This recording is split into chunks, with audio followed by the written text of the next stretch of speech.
नमस्कार दोस्तों, आपके अपने YouTube चैनल में आपका स्वागत है। दोस्तों, आज हम बात कर रहे हैं इलेक्शन के बारे में। जैसे कि आपको पता है कि 19 अप्रैल से पहला राउंड जो है वो इलेक्शन का शुरू हो रहा है और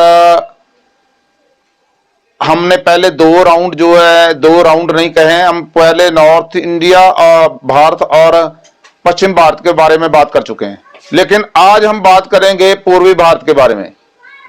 पूर्वी भारत में कौन कौन सी बड़ी स्टेट्स हैं, पहले कितना ऑलरेडी वहां वोट है और आगे आने की एक्सपेक्टेशंस क्या है। पहला स्टेट है असम। असम में जो 2014 में बीजेपी को मिली थी 7 सीट्स, कांग्रेस आईएनसी को 3 सीट और अदर्स जो है उन्होंने 3 सीट ली थी। टोटल मिला के 14 सीट्स है सारी। 2019 में बीजेपी को 9 सीट्स और कांग्रेस पार्टी को 3 सीट्स और अदर्स जो हैं वो 2 सीट ले गए। इस बार एक्सपेक्टेशंस क्या हैं, जिस तरह से कॉन्फिडेंस लेवल असम में और जिस तरह से काम हेमंत बिस्वा शर्मा कर रहे हैं, मुझे लगता है कि इस बार जो है वो असम में बीजेपी 12 सीट 14 में से ले जाएगी और 2 सीट जो है वो आईएनसी या अदर्स को मिलने के चांसेस हैं। दोस्तों, एक और स्टेट है इसी पूर्व भारत का स्टेट जिसका नाम है झारखंड। जैसे आपको पता है पीछे करप्शन के चार्जेस में जो हेमंत सोरेन है वो अभी जेल के अंदर है। उनको अभी करप्शन चार्जेस में ईडी ने पकड़ा था, उसके बाद जुडिशियल कस्टडी में भेज दिया। उस समय से लेके अब तक मैं बात करता हूं, क्योंकि झारखंड में शुरू से ही एनडीए का बोलबाला रहा है। 2014 में भी एनडीए ने 12 सीट ली थी और यूपीए ने टोटल 2 सीट ली थी। इसी तरह 2019 में भी जो है वो एनडीए ने 12 सीट्स और यूपीए ने 2 ही सीट ली थी। टोटल यहां भी 14 सीट है और इस बार भी मुझे लगता है कि 12 सीट तो एनडीए ले जाएगा। आगे हम बात करेंगे उड़ीसा के बारे में। इस बार बहुत चांसेस लग रहे थे कि उड़ीसा में जो है वो टाई अप हो जाएगा नवीन पटनायक और जो उसकी पार्टी है बीजेडी और बीजेपी में, यानी कि उनके एनडीए में आने के चांसेस पूरे थे। लेकिन उसके बाद लास्ट मोमेंट पे ये डिसाइड नहीं हो पाया। कुछ 2 सीटों को लेके आपस में उनका झगड़ा चलता रहा और वो सीट्स ना डिसाइड करने की वजह से बीजेडी ने अलग से इलेक्शन लड़ने का फैसला किया। आपको पता होगा कि 4 स्टेट्स हैं जो उसमें असेंबली इलेक्शंस भी हो रही हैं, जिसमें जो उड़ीसा उनमें से एक है। यहां असेंबली इलेक्शन और पार्लियामेंट के इलेक्शन दोनों इकट्ठी हो रही हैं। इस बार जितना वहां काम किया गया है भारतीय जनता पार्टी की तरफ से, यहां टोटल जितना एनडीए का विस्तार हुआ है, बीजेपी का विस्तार हुआ है वहां, उस हिसाब से लगता है कि जो 2019 का आंकड़ा था वो था 8 और 13, 8 भारतीय जनता पार्टी और 13 नवीन पटनायक की बीजेडी। लेकिन अगर आप 14 का आंकड़ा लगाएं तो 14 में और 19 के आंकड़े में बहुत बड़ा फर्क है। 14 में एनडीए का टोटल 1 सीट आया था और बीजेडी ने 20 सीट जीती थी। लेकिन अभी 2014 में यह सीन शायद उल्टा होने वाला है। बीजेपी की सीट्स ज्यादा रहेंगी और बीजेडी की कम रहेंगी। बीजेडी 9 के आसपास और बीजेपी है जो वो 14 तक, 12 और 13 तक ले जा सकती है। दोस्तों, आगे हम बात करते हैं वेस्ट बंगाल के बारे में। बहुत क्रूशियल है, बहुत जीरो से शुरू किया। 2014 में टीएमसी की 34 सीट थी और भारतीय जनता पार्टी की 2, और टोटल जो शेयर था परसेंटेज ऑफ वोट का वो सिर्फ 17% था बीजेपी का। लेकिन 2019 में बीजेपी ने वहां 18 सीट जीती और टीएमसी ने 22 सीट और कांग्रेस को वहां 2 सीट मिली और उनका शेयर जो है कांग्रेस का सिर्फ 6% रह गया। बीजेपी और टीएमसी में सिर्फ 2% वोट शेयर का फर्क रहेगा।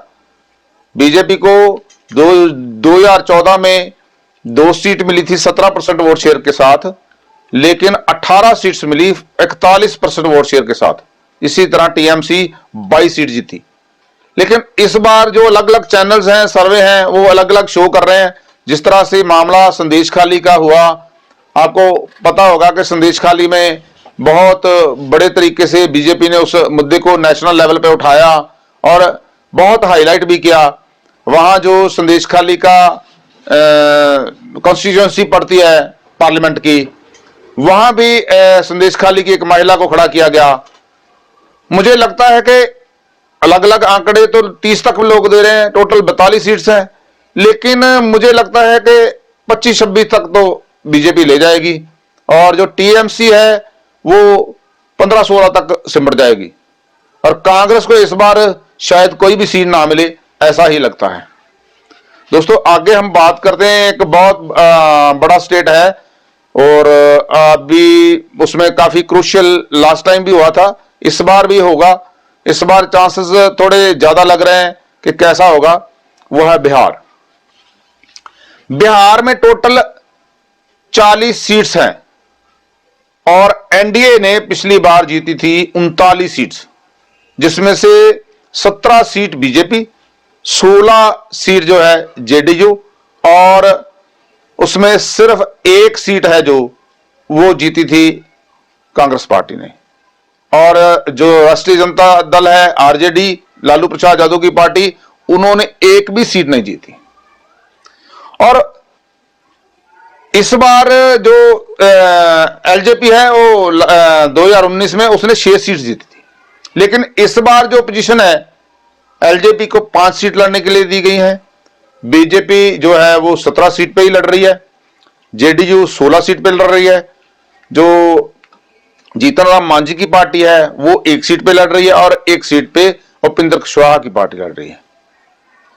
इसमें अगर कमजोर कड़ी इस बार साबित होने के चांसेस हैं तो वो जेडीयू है, नीतीश कुमार की पार्टी है, क्योंकि जितनी बार उन्होंने पलटी मारी और जितना जैसा जैसा व्यवहार उन्होंने पिछले 4 साल में 5 साल में किया है, मुझे लगता है कि उनको नुकसान होने के चांसेस बहुत हैं।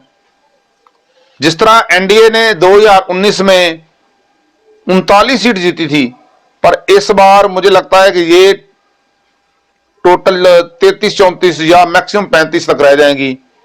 जितना भी नुकसान होगा वो जेडीयू, जनता दल यूनाइटेड का ही होगा, ऐसा महसूस होता है अब तक के जो रुझान आ रहे हैं उसके हिसाब से।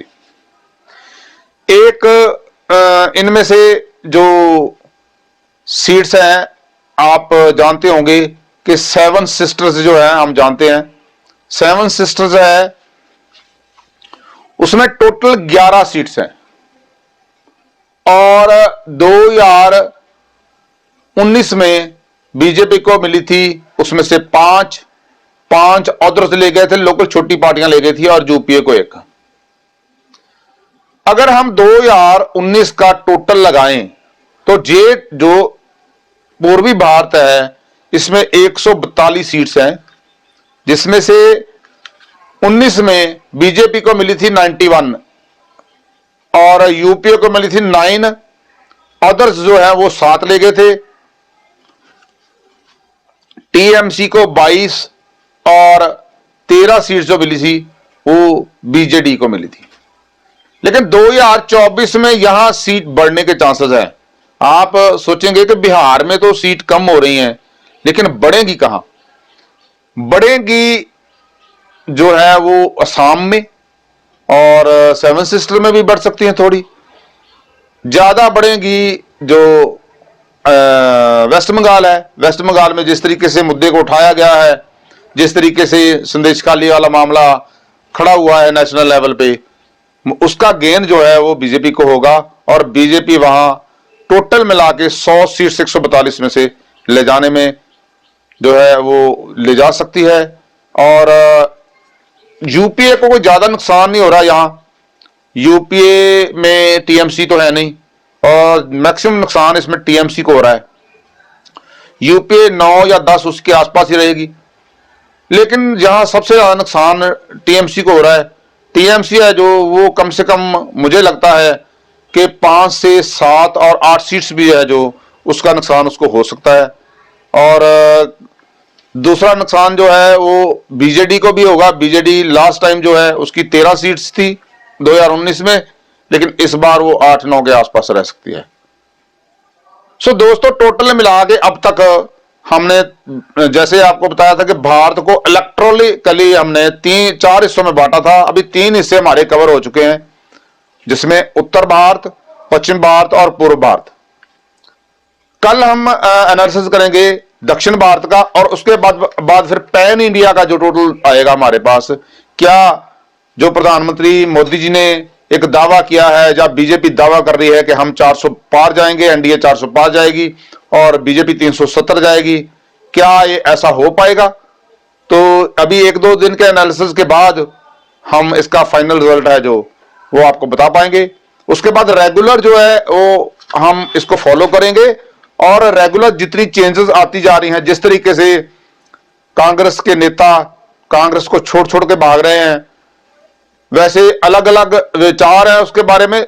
जो अपोजिशन है वो तो कह रही है कि डरा के उसको उनको ले जा रहा है, लेकिन जैसे गौरव वल्लभ जैसे लोग और संजय निरुपम जैसे लोग अभी कांग्रेस को छोड़ के भाग रहे हैं, इन पे तो ऐसा कोई मामला भी नहीं था कि जिसमें ईडी और या इनकम टैक्स और दूसरे विभाग का मामला हो। असल में सबको अपने फ्यूचर की चिंता है, और कांग्रेस में अब किसी को फ्यूचर दिखाई नहीं दे रहा। इसकी वजह से जो नेता हैं वो कांग्रेस छोड़ छोड़कर भाग रहे हैं।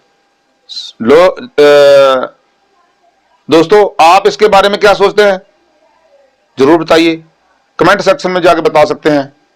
और बहुत जल्दी हम जो दक्षिण भारत है उसके एनालिसिस के साथ मिलते हैं। तब तक के लिए जय हिंद, वंदे मातरम, भारत माता की जय।